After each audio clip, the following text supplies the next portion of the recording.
Assalamualaikum. Jumpa lagi dengan Bu Endar dalam pelajaran SBDP. Bagaimana kabar kalian hari ini? Semoga kalian semua sehat dalam lindungan Allah Subhanahu wa Ta'ala. Dalam pertemuan kedua ini, Ibu akan membahas tentang mengenal unsur tari Nusantara. Dalam pertemuan pertama kemarin, kalian sudah mempelajari salah satu tari Nusantara, yaitu tari Bungong Jumpa. Nah, pada pertemuan kali ini, Ibu akan melanjutkan materi tentang unsur-unsur apa saja yang ada dalam tari Nusantara. Tari Nusantara adalah tari yang hidup dan berkembang di seluruh wilayah Nusantara. Tari Nusantara identik dengan tari tradisional. Di dalam tari Nusantara terdapat berbagai unsur, yaitu gerak, busana, dan perlengkapan tari yang lain, seperti tata rias dan iringan. Meskipun setiap unsur berbeda, tetapi semuanya merupakan satu kesatuan dalam sebuah karya tari. Setiap unsur mendukung penampilan suatu karya tari. Dengan demikian, pesan yang akan disampaikan si pencipta tari akan dapat diterima dengan mudah oleh penonton. Mari kita pelajari satu persatu unsur tari Nusantara. Unsur yang pertama yaitu gerak. Gerak tari adalah serangkaian gerak indah dari anggota tubuh yang dapat dinikmati oleh orang lain. Gerak tari diperagakan berdasarkan ruang, waktu, dan tenaga. Gerak tari Nusantara sangat beragam. Gerak tari dari satu daerah berbeda dengan daerah lainnya. Perhatikan contoh gerak tari dari Kalimantan dan Bali berikut ini. Gerak tari setiap daerah mempunyai ciri-ciri khusus.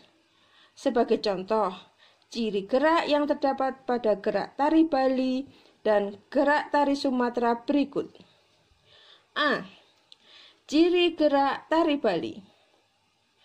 Ciri gerak tari Bali pada umumnya dilakukan secara lincah dan cepat. Tidak hanya kepala, tangan, dan kaki yang digerakkan, mata juga digerakkan. Perhatikan contoh gerak mata pada gambar berikut. B. Ciri gerak tari Sumatera. Pada umumnya dilakukan secara lincah dan gesit. Gerak tari lebih menekankan pada gerakan-gerakan kaki.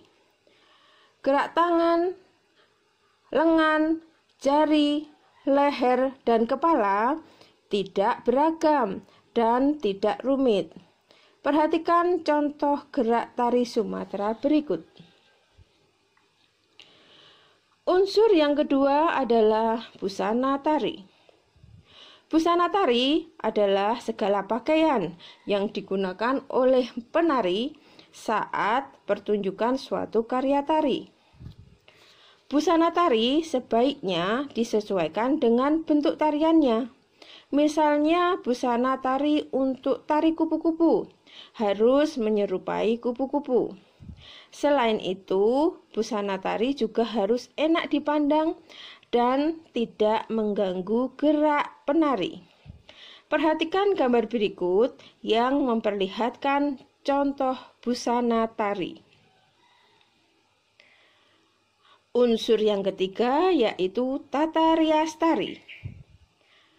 Tata rias tari adalah seni penggunaan alat-alat rias, bedak, lipstik, pensil alis, dan lain-lain untuk mengangkat cerita yang diperankan dalam karya tari.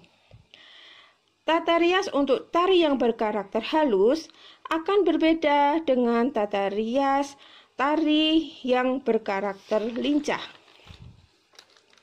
Perhatikan contoh tata rias tari berikut. Sudah jelas ya anak-anak? Sekarang memasuki unsur yang keempat, yaitu iringan tari. Ada iringan tari yang berasal dari tubuh manusia dan ada iringan tari yang berasal dari berbagai alat musik atau benda yang dimainkan. Iringan tari dari tubuh manusia misalnya tepuk tangan, hentakan kaki, dan suara dari mulut.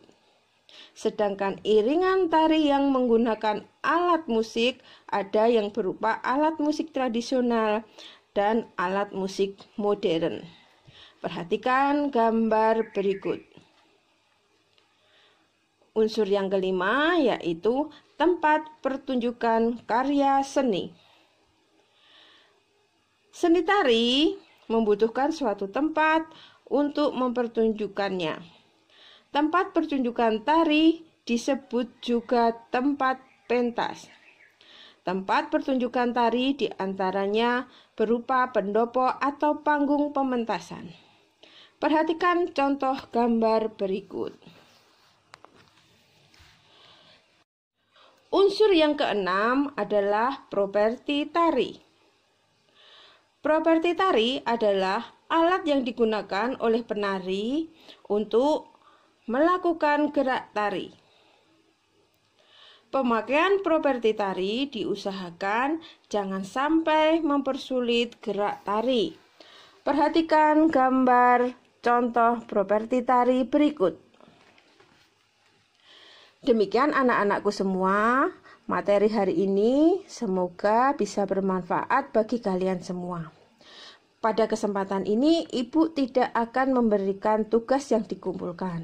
Tugas kalian yaitu mempelajari materi yang pertama kemarin dan materi yang kedua hari ini untuk persiapan ulangan harian. Dari Ibu cukup sekian. Wassalamualaikum warahmatullahi wabarakatuh.